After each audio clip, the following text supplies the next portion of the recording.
Now, if you are not specifically knowledgeable about areas of HTML code, you can ask Chat GPT in order to help you to create instances of HTML code.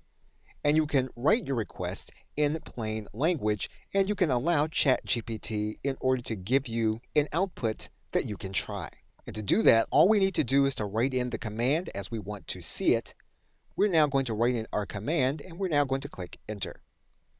And we're going to allow Chat GPT in order to help us to create this specific command, and we can use it on a specific page for us to use in our business. Now, you want to make sure that you copy the response to a separate area. You also want to make sure that you keep the information in your chat history so that you can find it when you need it.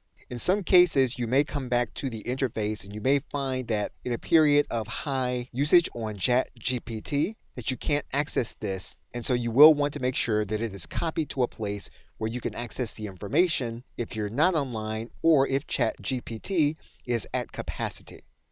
Okay, so with that, thanks, and I will see you in another video.